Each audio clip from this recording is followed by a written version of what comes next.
Olá para você que está assistindo o nosso canal. Esse é o Primordials Food e hoje falaremos sobre a seleção imperial russa. Uma das seleções mais obscuras, se não a mais obscura do início do século XX.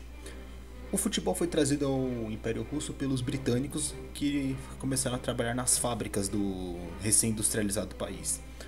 Os clubes eram concentrados principalmente na cidade de Moscou e na capital São Petersburgo. Um deles você deve conhecer, o CSKA Moscou, que era o clube do exército russo na época. As primeiras partidas internacionais foram em 1910 contra a equipe boêmia, na época austro-húngara, do Slavia Praga, onde os melhores jogadores de Moscou e São Petersburgo formaram duas equipes distintas e bateram os tchecos por 1-0 e 5-4 respectivamente.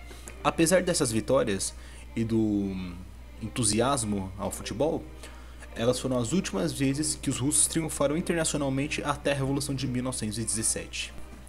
Apesar das consecutivas vitórias, houve um grande balde de joga fria na seleção russa, na qual enfrentaram jogadores britânicos ou ditos andarilhos ingleses, que emplacaram 32-0 em 3 partidas, 14-0, 7-0 e 11-0. Esses 3 placares iniciaram uma sequência de fracasso na seleção que perdurou até a Revolução de 17. Agora chegamos ao ano 1912, na qual a seleção russa vinha se preparando para os Jogos Olímpicos na Suécia. Basicamente, as equipes moscovitas e petersburguesas discutiram entre si para ver quais jogadores iriam disputar as partidas olímpicas, ignorando qualquer jogador de uma cidade menor. Essa discussão ficou tão grande que houve um pedido da FIFA para filiar as duas seleções russas de uma vez, na qual foi negado pela entidade. Os mesmos resolveram o conflito numa partida de futebol, na qual terminou por empate em 2-2. No final ficou decidido que haveria uma mistura de equipe para os Jogos Olímpicos. Nos Jogos Olímpicos de 1912, apesar da fraca seleção russa, eles conseguiram o feito de chegar às quartas de final, após empatarem frequentemente. Na oportunidade encarou a seleção finlandesa. Apesar de pertencer ao Império Russo, os finlandeses tinham sua própria liga e sua seleção, reconhecida pela FIFA. Os russos saíram derrotados por 2-1 e deram adeus ao torneio. Apesar disso, houve um torneio de consolação dentro das Olimpíadas, onde as equipes eliminadas precocemente disputaram. No caso, a seleção russa encarou a seleção alemã, que de maneira impiedosa aplicou 16-0 nos russos, sendo essa a maior goleada sofrida pela seleção russa em uma partida oficial até hoje. Esse evento foi tão grave que ficou apelidado de Tsushima Esportivo, fazendo referência à destruição da marinha russa na Guerra Russo-Japonesa de 1905.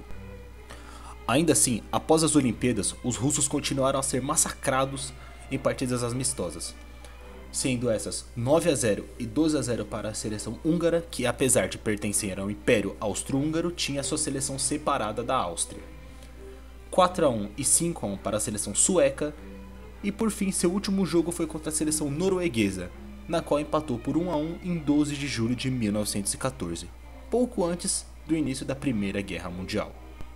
O fraco futebol pré-revolucionário russo foi enterrado junto ao governo imperial. Todas as suas equipes, ligas e a seleção nacional ficaram fadadas ao esquecimento, condenadas à sombra da seleção soviética que iria nascer anos depois, em 1923, após a Guerra Civil Russa. Já os jogadores tiveram destinos diferentes. Muitos infelizmente morreram em diferentes épocas nos campos de batalha da Primeira Guerra Mundial e na Batalha de Leningrado na Segunda Guerra. Um exemplo a ser citado é o goleiro Lev Farvosky, no qual esteve na humilhante goleada de 16-0 para a seleção alemã. Após a lesão numa partida contra a seleção húngara, o mesmo abandonou o futebol e cursou um PhD em Química. Outro exemplo é Piotr Skolov, no qual foi para a Finlândia, onde trabalhou para a inteligência britânica e propaganda finlandesa durante a Guerra de Inverno de 39 e 40. Infelizmente, o futebol imperial russo foi extremamente fraco e está enterrado atualmente. Apesar disso, é uma história interessante e deve ser contada.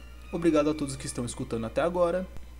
Todos os créditos dessa pesquisa foram ao blog Russia Beyond, onde tirei o material para a pesquisa do post. Link na descrição. Se inscreva no canal e muito obrigado.